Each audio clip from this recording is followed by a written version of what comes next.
Sir ನನ್ನ ಹೆಸರು ಕೆಂಪಮ್ಮ ಅಂತ ಸರ್. ಇದು ಗಾಣ ಬಾಗೆ ಮರದಿಂದ ಮಾಡಿರುವಂತದ್ದು. ಬಾಗೆ ಮರದಿಂದಲೇ ಯಾಕೆ ಮಾಡ್ಬೇಕು ಅಂದ್ರೆ ಬಾಗೆ ಮರಕ್ಕೂ ಎಣ್ಣೆಗೂ ಅದ್ರಲ್ಲಿ ಇರುವಂತ ಹೊಂದಾಣಿಕೆ ಚೆನ್ನಾಗಿರುತ್ತೆ. ಎಣ್ಣೆ ಉತ್ಪತ್ತಿ ಆಗ್ಬೇಕು ಅಂದ್ರೆ ಇಂತಿಂತೆ ಮರಗಳಲ್ಲೇ ಆಗ್ಬೇಕು ಅನ್ನೋದು ಒಂದಿರುತ್ತೆ. ಅದರಿಂದ ಇದನ್ನ ಬಾಗೆ ಮರನೇ ಉಪಯೋಗಿಸ್ತಾರೆ. ಪ್ರತಿಯೊಂದು ಪಾರ್ಟ್ಸ್ ಕೂಡ ಬಾಗೆ ಮರದ್ದೇನೆ. ಇದು ಎತ್ತಿಂದ ಚಾಲಿತ ಆಗುತ್ತೆ. ಈ ಬಾಗೆ ಮರಕ್ಕೆ ನಾವು ಒಂದ್ಸಾರಿ ಎಣ್ಣೆ ತೆಗಿಬೇಕು ಅಂದ್ರೆ 13 kg ಕಡಲೆ ಬೀಜ ಹಾಕ್ಬೇಕು. ಯಾವುದೇ ಕೆಲವೊಂದು ಪದಾರ್ಥ ಮಾತ್ರ ಕಡಿಮೆ ಹಾಕಿಸ್ಕೊಳ್ಳುತ್ತೆ. 10 ರಿಂದ 12 kg ಕಡಲೆ ಬೀಜ ಆದ್ರೆ 13 kgನೇ ಹಾಕ್ಬೇಕು. ಇದಕ್ಕೆ 13 kg ಹಾಕಿದ್ರೆ ಒಂದ್ ಅರ್ಧ ಗಂಟೆ ಇದನ್ನ ಪುಡಿ ಮಾಡ್ಬೇಕು. ಯಾವುದೇ ನೀರು ಏನು ಹಾಕ್ತೇನೆ ಪುಡಿ ಮಾಡ್ಬೇಕು. ಪುಡಿ ಆದ ನಂತರ ಅದು ಎಣ್ಣೆ ಬಿಡ್ಬೇಕು ಅಂದ್ರೆ ಅದು ಹೊಂದ್ಬೇಕು. ಒಳಗೆ ಮತ್ತೆ ಒನಕೆಗೆ ಎರಡಕ್ಕೂ ಸೇರಿ ಹೊಂದ್ಬೇಕಾದ್ರಿಂದ ಇದಕ್ಕೆ ನೀರ್ ಹಾಕ್ಬೇಕು. ನೀರ್ ಹಾಕದ ನಂತರ ಎಣ್ಣೆ ಎಕ್ಸ್ಟ್ರಾಕ್ಟ್ ಆಗುತ್ತೆ. ಅದು ನಿಧಾನವಾಗಿ ಎಕ್ಸ್ಟ್ರಾಕ್ಟ್ ಆಗುತ್ತೆ. ನೋಡಿ ಈಗ ಒಂದ್ ಸ್ವಲ್ಪ ಬಂದೈತೆ ಎಣ್ಣೆ. ಇದು ಒಂದ 3/4 ಗಂಟೆ ಹೊಡೆದೈತಿ. ಇದನ್ನು 45 ನಿಮಿಷ ಈ ತರ ನಿಧಾನಕ್ಕೆ ರನ್ನಿಂಗ್ ಆದ್ರೆ ಈ ತರ ಎಣ್ಣೆ ಬರುತ್ತೆ. ಈ ತರ ಬಂದದನ್ನ ನಾವು ಯಾವುದೇ ಪ್ಲಾಸ್ಟಿಕ್ ಏನು ಯೂಸ್ ಮಾಡಲ್ಲ. ಹೌದು ಸರ್. ಈ ತರ ಸ್ಟೀಲ್ ಲೋಟ ಮತ್ತೆ ಈ ತರ ಲೀಟರ್ ಸೆಟ್ಗಳನ್ನ ಬಳಸಿ ಈ ತರ ತೆಗಿತೀವಿ. ಇದನ್ನ ಈ ತರ ಸ್ಟೀಲ್ ಕ್ಯಾಟ್ಲ್ಗಳೆಲ್ಲ ತಗೊಂಡು ಅದನ್ನ ಸ್ಟೀಲ್ ತಿಪಾನ್ಗೆ ಡಂಪ್ ಮಾಡಿ ಅಲ್ಲಿಂದ ಸ್ಟೀಲ್ ಡ್ರಮ್ ಅಲ್ಲೇ ಸ್ಟೋರೇಜ್ ಮಾಡ್ತೀವಿ. ಯಾವುದೇ ರೀತಿ ಪ್ಲಾಸ್ಟಿಕ್ ಅನ್ನ ಬಳಸಲ್ಲ ನಾವು. ಇದು 2 ಗಂಟೆ ಈ ತರ ಪ್ರೋಸೆಸ್ ಎಲ್ಲ ಮುಗಿದ್ಮೇಲೆ ಇದು ಗಟ್ಟಿ ರೂಪಕ್ಕೊಂದು ಇದು ಹಿಂಡಿ ಆಗುತ್ತೆ. ಹಿಂಡಿನ ಇದನ್ನ ಹಸುಗಳಿಗೆ ಮಾರ್ಪಡಿಸ್ತೀವಿ. ಮತ್ತೆ 13 kg ಕಡಲೆ ಬೀಜ ಹಾಕಿದ್ರೆ 4 ಲೀಟರ್ ಶುದ್ಧವಾದ ಗಾಣದ ಎಣ್ಣೆ ಸಿಗುತ್ತೆ ಸರ್. 4 ಲೀಟರ್ ಸಿಗುತ್ತೆ.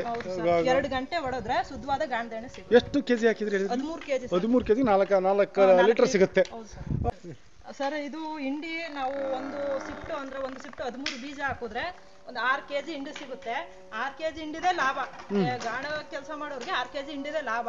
ಅದ್ರಲ್ಲಿ ನಾವು ಒಂದು ಗಾಣದ 2 kgನು ಹಸುಗೆ ಅಂತ ತೆಗೆದಿಟ್ಬಿಡ್ತೀವಿ. ಇನ್ನು ಉಳಿದ 4 kg ಹಿಂಡಿ ಏನಿರುತ್ತೆ ಅದನ್ನ ಹೊರಗಡೆ ಹಸುಗಳು ಯಾರು ಸಾಕಿರ್ತಾರೆ ಅವ್ರಿಗೆ, ಮತ್ತೆ ಮೀನು ಸಾಕಾಣಿಕೆ ಮಾಡ್ತಾರಲ್ಲ ಅವ್ರಿಗೆ, ಮತ್ತೆ ಕೋಳಿ ಸಾಕಾಣಿಕೆ ಮಾಡುವಂತವ್ರಿಗೆ, ಕೆಲವರು ಗೊಬ್ಬರವಾಗಿ ಕೂಡ ಬಳಸ್ತಾರೆ. ಇದನ್ನ ಅವ್ರಿಗೆಲ್ಲ ಸೇಲ್ ಮಾಡ್ತೀವಿ ಸರ್. ಸೇಲ್ ಮಾಡ್ತೀರಾ? ಎಣ್ಣೆಯಲ್ಲಿ ಏನ್ ಅಂಶ ಇರುತ್ತೆ, ಹಿಂಡಿಲು ಪ್ರಾಣಿಗಳಿಗೆ ಏನ್ ಬೇಕು ಆ ಅಂಶ ಇರುತ್ತೆ. ಅದು ಹೀಟ್ ಆಗಿರೋದ್ರಿಂದ ಅದ್ರಲ್ಲಿ ಯಾವುದೇ ಬೇಕಾದಂತ ಅಂಶಗಳಿರಲ್ಲ. ಅದಕ್ಕೆ ಬೇಕಾದಷ್ಟು ಅಂಶಗಳಿರಲ್ಲ, ಬೇಕಾದಂತ ಅಂಶಗಳಿರಲ್ಲ. ಇದು ನಾವು ಎಣ್ಣೆ ಎಷ್ಟು ಶುದ್ಧನೋ ಹಿಂಡಿನೂ ಕೂಡ ಅಷ್ಟೇ ಶುದ್ಧವಾಗಿರುತ್ತೆ. ಇದನ್ನ ಹಾಕಿದ್ರೆ 1-2 ತಿಂಗಳು ಅವ್ರು ಯೂಸ್ ಮಾಡಿದ್ರೆ ಅವ್ರ ಹಸುಗಳಲ್ಲಿ ಬದಲಾವಣೆಗಳಾಗುತ್ತೆ.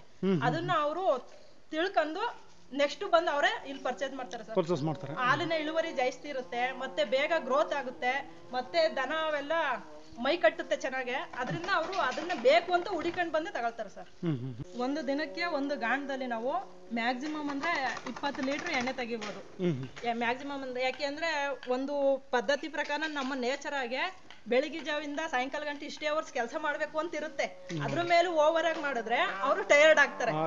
ಅದೇ ರೀತಿ ಒಂದು ಟೈಮಿಂಗ್ಸ್ ಅಂತ ಇರುತ್ತೆ. 9 ಗಂಟೆಯಿಂದ 5 ಗಂಟೆವರೆಗೆ ನಾವು ಇಲ್ಲಿ ಕೆಲಸ ಮಾಡಿದ್ರೆ ಒಂದು ಗಾಣದಲ್ಲಿ 4 ಶಿಫ್ಟ್ ಇಲ್ಲ ಅಂದ್ರೆ 5 ಶಿಫ್ಟ್ ಎಣ್ಣೆ ಮಾಡ್ಬೋದು. ಎಣ್ಣೆ ಮಾಡಿದ್ರೆ 20 ರಿಂದ 25 ಲೀಟರ್ ಎಣ್ಣೆ ಸ್ಟೋರೇಜ್ ಮಾಡಬಹುದು ಒಂದು ಗಾಣಕ್ಕೆ.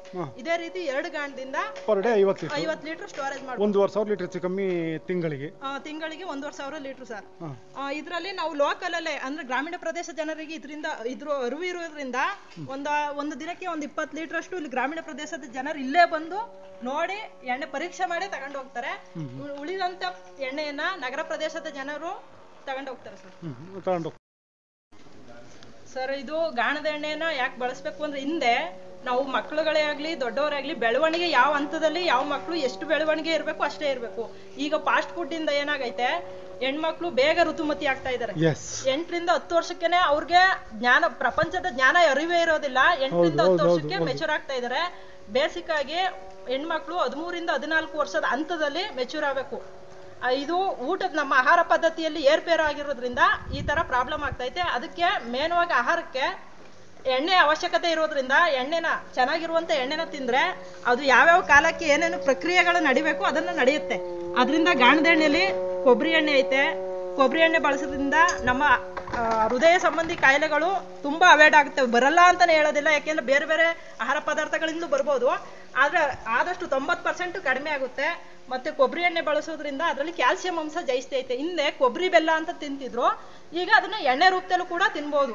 ಸ್ನಾಯುಗಳು ಅವೆಲ್ಲ ಗಟ್ಟಿ ಮುಟ್ಟಾಗುತ್ತೆ, ಗ್ರೀಸ್ ಹಾಕುತ್ತಾರ ನಮ್ಮ ಸ್ನಾಯುಗಳಿಗೆ ಗ್ರೀಸ್ ತರ ಆಗುತ್ತೆ ಅದು. ಮತ್ತೆ ಹುಚ್ಚೆಳ್ಳೆಣ್ಣೆ ಹಿಂದೆ ಋತುಮತಿಯಾದ ಹೆಣ್ಮಕ್ಳಿಗೆ ಕೊಡ್ತಿದ್ರು, ಮತ್ತೆ ಬಾಣಂತಿಯರ್ಗೆ. ಯಾಕೆಂದ್ರೆ ಅವ್ರ ಹತ್ರ ಬ್ಲೀಡಿಂಗ್ ಜಾಸ್ತಿ ಆಗಿರೋದ್ರಿಂದ ಸ್ಟ್ರೆಂತ್ ಇರಲ್ಲ ಬಾಡಿಲಿ. ಆ ಸ್ಟ್ರೆಂತ್ ಮರುಕಳಿಸ್ಬೇಕು ಅಂದ್ರೆ ಹುಚ್ಚೆಳ್ಳೆಣ್ಣೆಯನ್ನ ಬಳಸ್ತಿದ್ರು. ಮತ್ತೆ ಎಳ್ಳೆಣ್ಣೆ ತಯಾರು ಮಾಡ್ತಾ ಇದೀವಿ. ಎಳ್ಳೆಣ್ಣೆನ ನಾವು ಕೆಲವು ಕೈ ಮತ್ತೆ ಕಾಲು ಕೆಲವು ಮುರಿತಗಳಾಗುತ್ತಲ್ಲ ಅದಕ್ಕೆ ಬಳಸ್ತಾರೆ. ಅದನ್ನ ಮತ್ತೆ ನೋವು ಇದ್ರೆ ಆ ನೋವು ಮಾಯ ಆಗ್ಬೇಕು ಅಂದ್ರೆ ಆ ಎಣ್ಣೆನ ಮಸಾಜ್ ತರ ಮುಲಾಮ್ ತರ ಅದನ್ನ ಬಳಸ್ತಾರೆ. ಮತ್ತೆ ಕೆಲವರು ಸೂರ್ಯಕಾಂತಿ ಎಣ್ಣೆ ಕೇಳ್ತಾರೆ, ಅದನ್ನು ಕೂಡ ಎಕ್ಸ್ಟ್ರಾಕ್ಟ್ ಮಾಡ್ತಾ ಇದ್ವಿ. ಅದು ಯಾಕೆ ಅಂದ್ರೆ ಒಂದೊಂದು ಪ್ರದೇಶದ ಜನರು ಒಂದೊಂದು ರೀತಿಯ ಎಣ್ಣೆಗಳನ್ನ ಬಳಸ್ತಾರೆ ಅಡ್ಗೆಗೆ. ಒಂದೇ ರೀತಿಯ ಅಡ್ಗೆ ಎಣ್ಣೆ ಬಳಸ್ಬೇಕು ಅಂತ ಏನಿಲ್ಲ. ಅವರವರು ಪ್ರದೇಶಕ್ಕೆ ಯಾವ ಎಣ್ಣೆ ಒಗ್ಗುತ್ತೆ ಆ ಎಣ್ಣೆನ ಬಳಸ್ಬೇಕು ಅವರು. ನಾವು ಎಲ್ಲಾ ಪ್ರದೇಶಕ್ಕೂ ಕೂಡ ನಮ್ಮ ಎಣ್ಣೆ ಮಾರ್ಕೆಟ್ ಆಗ್ಬೇಕು, ಅಲ್ಲಿಗೆ ಜನಗಳಿಗೆ ಒಳ್ಳೆ ಎಣ್ಣೆ ತಲುಪಬೇಕು ಅಂತ ಗ್ರಾಹಕರ ಬೇಡಿಕೆಗೆ ಅನುಸಾರವಾಗಿ ಎಣ್ಣೆಗಳನ್ನ ಉತ್ಪಾದನೆ ಮಾಡ್ತಾ ಇದೀವಿ. ಮತ್ತೆ ನಾವು ಗ್ರಾಮೀಣ ಪ್ರದೇಶದಲ್ಲಿ ಜಾಸ್ತಿ ತಲೆಗೆ ತಂಪಾಗಬೇಕು ಅಂದ್ರೆ ಹರಳೆಣ್ಣೆಯನ್ನು ಬಳಸ್ತಾರೆ. ಆ ಹರಳೆಣ್ಣೆ ಕೂಡ ನಾವು ಗಾಣದಲ್ಲಿ ತಯಾರು ಮಾಡಲ್ಲ, ಹೋಮ್ ಮೇಡ್ ಆಗಿ ಮನೇಲೆ ಅದನ್ನು ಹಳ್ಳನ್ನ ಪರ್ಚೇಸ್ ಮಾಡಿ ಬೇಯಿಸಿ ಅದನ್ನು ಯಾವ ಪ್ರೋಸೆಸ್ ಅಲ್ಲಿ ಎಣ್ಣೆ ತೆಗಿಬೇಕು ಅದೇ ಪ್ರೋಸೆಸ್ ಅಲ್ಲಿ ಎಣ್ಣೆ ತೆಗೆದು ಮಾರಾಟ ಮಾಡ್ತಾ ಇದ್ವಿ. ನಾವು ಸಾಂಪ್ರದಾಯಿಕವಾಗಿ ಅದನ್ನ ಪ್ರೊಸೀಜರ್ ಅಲ್ಲೇ ತಯಾರು ಮಾಡೋದ್ರಿಂದ ಅದರಿಂದ ಯಾವುದೇ ಕೆಮಿಕಲ್ ಏನು ಆ್ಯಡ್ ಆಗಲ್ಲ. ಮತ್ತೆ ಅದನ್ನ ತಲೆಗೆ ಮಸಾಜ್ ಮಾಡಿದ್ರೆ ನಮ್ಮ ಪೂರ್ವಿಕರು ಬಳಸ್ತಿದ್ರು ಅದನ್ನ. ಈಗ ಪೂರ್ವಿಕರು ಕೂದಲು ನೋಡಿದ್ರು, ನಮ್ಮ ಟೀನೇಜ್ 20 ರಿಂದ 22 ವರ್ಷದ ಮಕ್ಕಳು ಕೂದಲು ನೋಡಿದ್ರು ಕೂಡ ಅದ್ರಲ್ಲಿ ವೇರಿಯೇಷನ್ ಏನು ಅನ್ನೋದು ನಮ್ಗೆ ಗೊತ್ತಾಗುತ್ತೆ. ಯಾಕೆಂದ್ರೆ ಈಗಲೇ ಡೈ ಶಾಂಪೂಗಳು ವೆರೈಟಿ ಬಂದಿರೋದ್ರಿಂದ ವೆರೈಟಿ ಕೂದಲು ಆಗ್ಬಿಟ್ಟೈತೆ ಈಗ. ಹಿಂದೆ ಆ ಎಣ್ಣೆನ ಬಳಸ್ತಿದ್ರಿಂದ ಕೂದಲು ಕಪ್ಪಾಗಿದೆ ಮತ್ತೆ ಉದುರುತ್ತಿರ್ಲಿಲ್ಲ. ಕೆಲವೊಂದು ಕಣ್ಣಿನ ಸಮಸ್ಯೆಗಳು ಏನಿದ್ರು ಅದು ಕೂಡ ಕ್ಲಿಯರ್ ಆಗ್ತಿತ್ತು. ಆ ಎಣ್ಣೆ ತಲೆಗೆ ಬಳಸೋದ್ರಿಂದ ಅದು ಕೂಡ ಕ್ಲಿಯರ್ ಆಗ್ತಿತ್ತು. ಹಿಂದೆ ಮಕ್ಳುಗಳಿಗೆ ಹರಳೆಣ್ಣೆಲೆ ಮಸಾಜ್ ಮಾಡ್ತಿದ್ರು, ಬಾಡಿ ಮಸಾಜ್. ಈಗೆಲ್ಲ ಬಾಡಿ ಮಸಾಜ್ಗೆ ಬೇರೆ ಎಣ್ಣೆ ಎಲ್ಲ ಬಂದ್ಬಿಟ್ಟೈತೆ.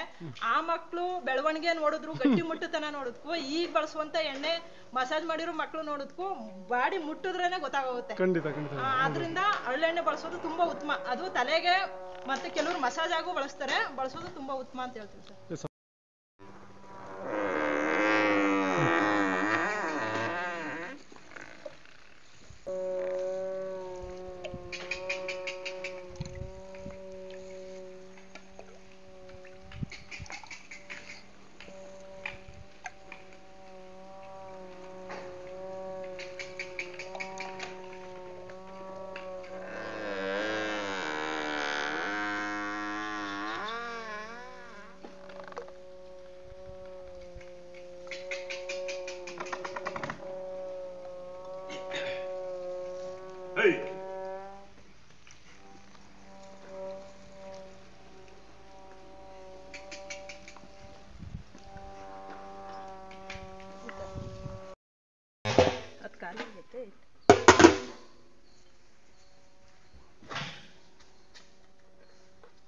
ಸರ್ ಇದು ಸೂರ್ಯಕಾಂತಿ ಎಣ್ಣೆ. ಸೂರ್ಯಕಾಂತಿನಾ?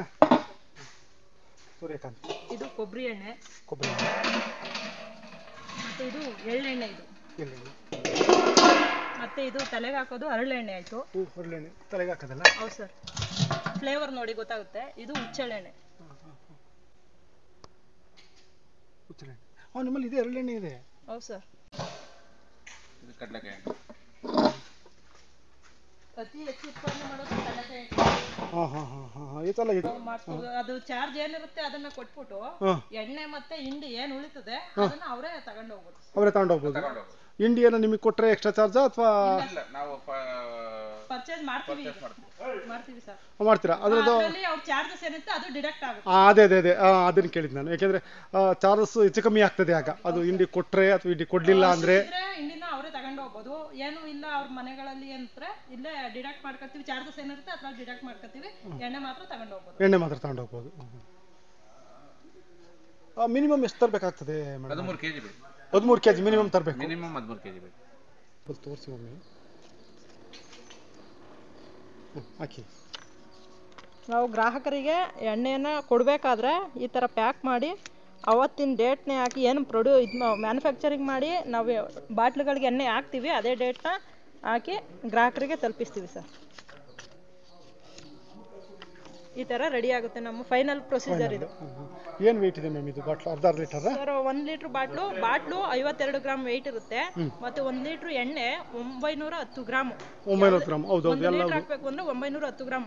ಇದು 52 ಪ್ಲಸ್ 910 962 ಗ್ರಾಮ್ ಪಕ್ಕ ಇರುತ್ತೆ ಸರ್. ಪಕ್ಕ ಇರುತ್ತೆ. ಹೌದು ಸರ್. ಮ್ಯಾಮ್ ಏನಂದ್ರೆ ಇಲ್ಲಿ ನಾನು ಮೊದಲು ಮಾತಾಡಲಿಲ್ಲ. ಏನಂದ್ರೆ ನಾವು ಬೇರೆ ತಗೊಂಡ ತಕ್ಷಣ ಎಕ್ಸ್ಪೈರಿ ಡೇಟ್ ಅಂತ ಕೇಳ್ತೇವೆ. Okay sir. ಅದು ಯಾವುದೇ ಫುಡ್ಡು ಇದು ನಿಮಗೆ ಲೈಸೆನ್ಸ್ ಬೇಕು ಅಂದಾಗ ನಾವು ಕೊಡಬೇಕಾಗ್ತದೆ. ಇಷ್ಟು ದಿವಸಕ್ಕೆ ನನ್ನ ಎಣ್ಣೆ ಎಕ್ಸ್ಪೈರ್ ಆಗ್ತದೆ, ಅಲ್ಲಿವರೆಗೆ ನೀವು ಬಳಸ್ಬೋದು ಅಂತ ಆ ಎಕ್ಸ್ಪೈರಿ ಡೇಟ್ ಬಗ್ಗೆ ನಾವು ಮಾತಾಡೋದು. ನಿಮ್ಮಲ್ಲಿ ಹೇಗಿರುತ್ತೆ ಸರ್? ಎಕ್ಸ್ಪೈರಿ ಇದು ನೈಸರ್ಗಿಕವಾಗಿ ಉತ್ಪಾದನೆ ಆಗೋದ್ರಿಂದ ಇದಕ್ಕೆ ಎಕ್ಸ್ಪೈರಿ ಡೇಟ್ ಅಂತ ಇರಲ್ಲ. ಯಾರು ಕೂಡ ತಯಾರಿಸಿದ ಎಣ್ಣೆನ 1 ವರ್ಷ 2 ವರ್ಷ 3 ವರ್ಷ ಯಾರು ಮಡಿಕೊಳ್ಳಲ್ಲ. ಯಾಕೆಂದ್ರೆ ಅಲ್ಲೇ ಉತ್ಪಾದನೆ ಮಾಡಿ ಅಲ್ಲೇ ಕೊಡೋದ್ರಿಂದ ಅವರು ಕೂಡ ಮನೆ ಬಳಕೆಗೆ ಅದನ್ನ ಬಳಸ್ತಾರೆ. ಆದ್ರೆ ಬಾಟ್ಲುಗಳಿಗೆ ನಾವು ಲೇಬಲ್ ಫಿಕ್ಸ್ ಮಾಡಿದ್ಮೇಲೆ ಎಕ್ಸ್ಪೈರಿ ಡೇಟ್ ಕೊಡ್ಲೇಬೇಕು. ಯಾಕೆ ಅದು ಎಷ್ಟು ದಿನವರೆಗೆ ಅದನ್ನ ಬಳಸಬಹುದು ಅನ್ನೋದು ತೆಗಿಯೋರ್ಗೆ ಮಾತ್ರ ಗೊತ್ತಿರುತ್ತೆ, ಬಳಸುವಂತ ಗ್ರಾಹಕರಿಗೆ ಗೊತ್ತಿರಲ್ಲ. ಅದರಿಂದ ಒಂದು ಎಕ್ಸ್ಪೈರಿ ಡೇಟ್ ಅನ್ನೋದು ಕೊಡ್ಲೇಬೇಕು. 6 ಮಂತ್ ವರೆಗೂ ಬಳಸಬಹುದು ಸರ್. ಇನ್ ಕೇಸ್ ನಾವು ತಗೊಂಡೋಗಿಟ್ಟಿ ಅಥವಾ ಮನೇಲಿಲ್ಲ ಎಲ್ಲ ಹೋದ್ರು ಆ ಎಣ್ಣೆ ಯೂಸ್ ಮಾಡಿದ್ರೆ 6 ತಿಂಗಳವರೆಗೂ ಯೂಸ್ ಮಾಡ್ಬೋದು, ಯಾವುದೇ ಸಮಸ್ಯೆ ಇಲ್ಲ. 6 ತಿಂಗಳು ನಂತರ ಯೂಸ್ ಮಾಡಿದ್ರು ಯಾವುದೇ ಸಮಸ್ಯೆ ಇಲ್ಲ. ಆದ್ರೆ 6 ತಿಂಗಳೊಳಗೆ ಯೂಸ್ ಮಾಡೋದು ಉತ್ತಮ. ಸೊ ಅಂದ್ರೆ ಅದು ತಾಜಾತನ ಕಳ್ಕೊಂಡಿರುತ್ತೆ 6 ತಿಂಗಳ ನಂತರ. ಹೌದು ಸರ್. Okay, thank you.